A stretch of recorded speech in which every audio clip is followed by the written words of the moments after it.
So for a long time I have been looking at a compass without needles. It's out in my kitchen. I've been putting different places to remind me to sit down and write and talk about it. I think it's very appropriate to talk about it now, because taking a decision on where you want to go with your life, or where you want to go the next second, you can't look outside. You can't look for the needle on your compass. It's your life, it's your decisions. And if you take advice from outside, and it's good advice, then you are happy and you will say thank you to the person who gave you the advice. And if it's bad advice, you'll say bad things to that person. But both are in the manifest world. It's in a duality where when something is either good or bad, right or wrong, or moral or immoral, legal or illegal, up or down, the decision that you need to take needs to come from your inside. And they need to be without influence from outside. They need to be taken as something that's you, not something you want or something you desire or something you're fearful about.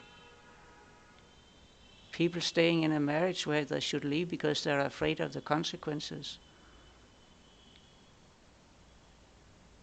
Okay, it won't work. Just tell you that it won't work in the long run. It won't work.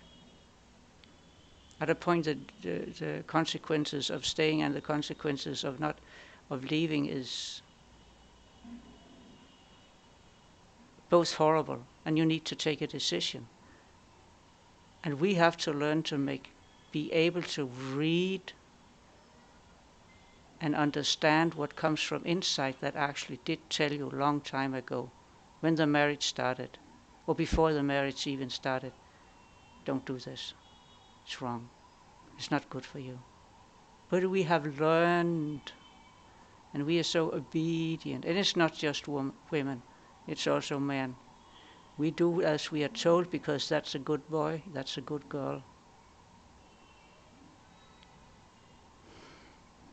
As parents, we need to not use that as pressure to get a girl or a child, a boy, to do what we want them to do.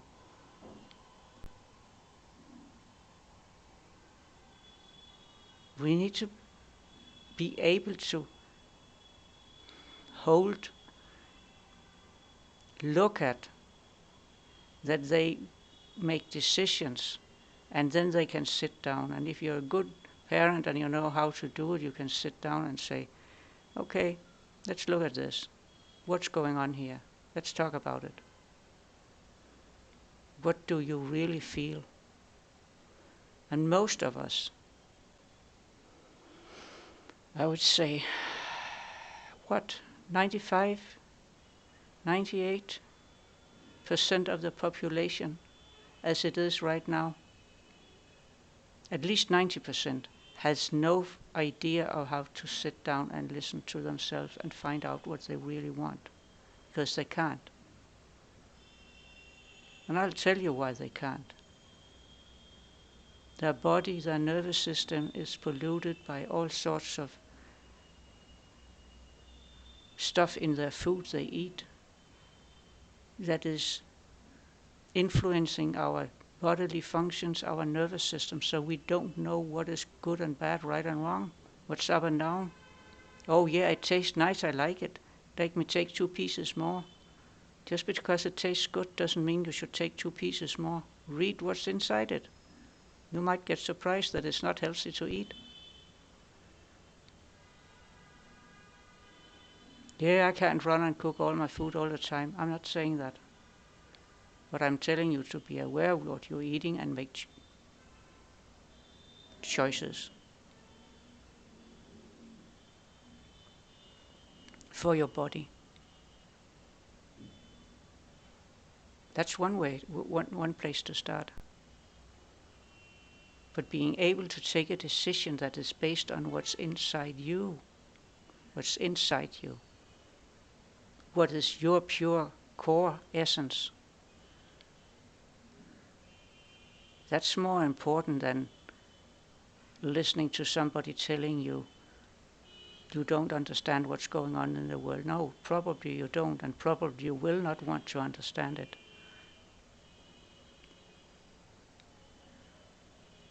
But you need to understand it, and you need to start somewhere. So start with your food, start with your habits. How much time do you spend on your phone? I'm not pointing a finger at anyone. I'm just asking. And I ask myself, how much time do I actually use on the phone? What does it bring? What does it bring you? Yeah, it brings you get certain hormones dominant in your brain and a quick satisfaction, and you actually are addicted to the crappy light that comes from your phone. Or you're addicted to the way it switches in YouTube, or you're addicted to this, you're addicted to that.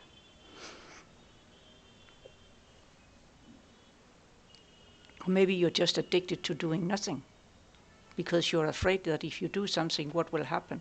Because it's so deeply rooted in your nervous system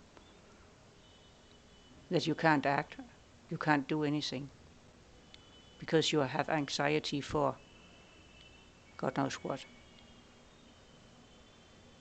That a tiger comes out of the closet, yeah, maybe. That you're gonna drown, you're in a desert. Yeah, you can drown in a desert. There are floods coming.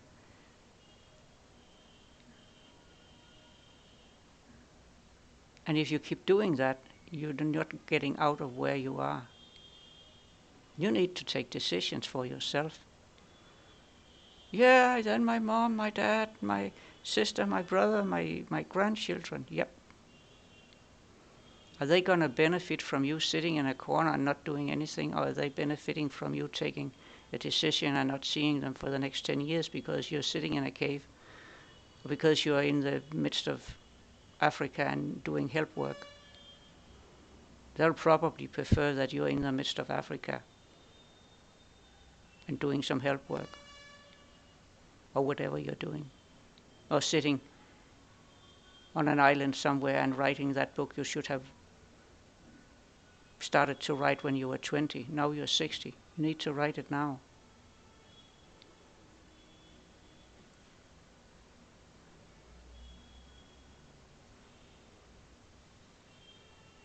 So that compass without the needle.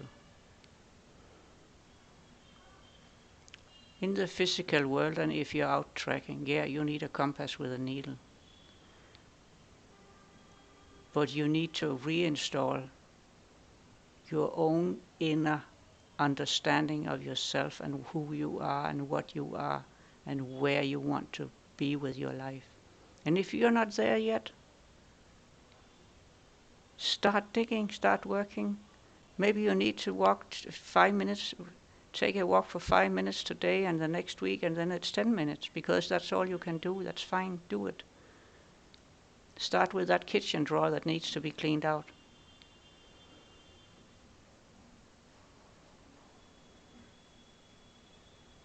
Clean your body, clean your house, and make sure you put all good stuff inside it instead of the useful things. Useful books, useful food, healthy food, good manners, good habits.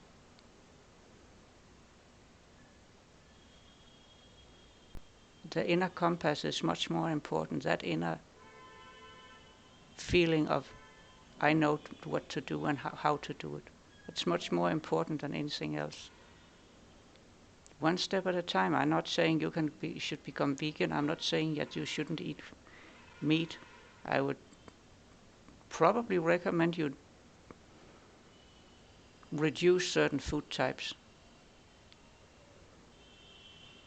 I'm not saying meat alone, I'm saying chips, I'm saying chocolate, I'm saying sweets, I'm saying sugar. Anything that's too much is too much, don't do it. Period. But getting there, I don't say that's easy, but when you start becoming aware of where you want to go and that something is not working in your life,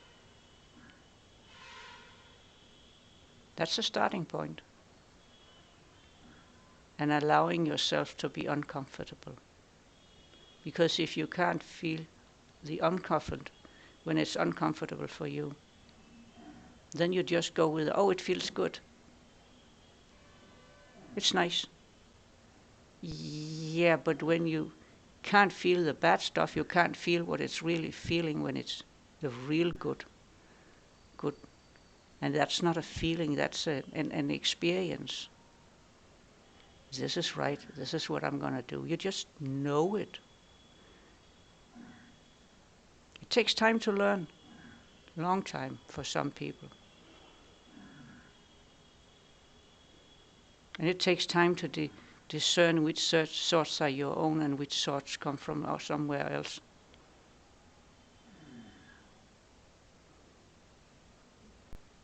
But if you don't start doing it, well, you haven't started. You're not starting on a path. You're not on your way to become your own true self. And that's basically the only thing I want for you.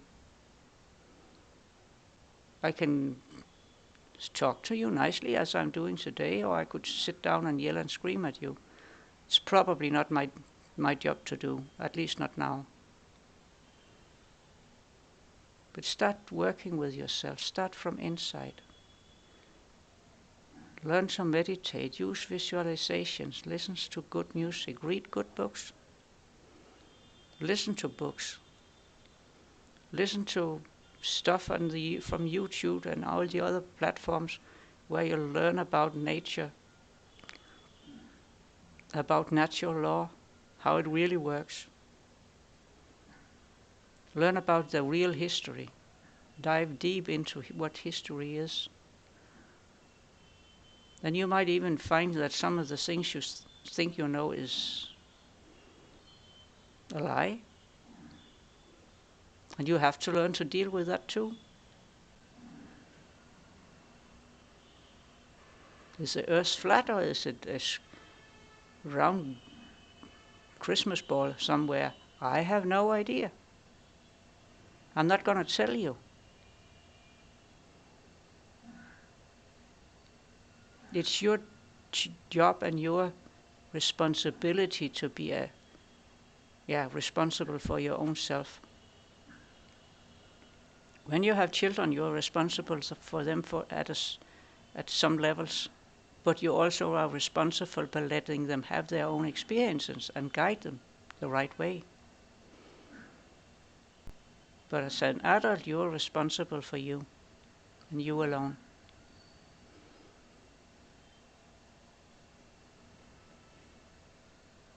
Take care.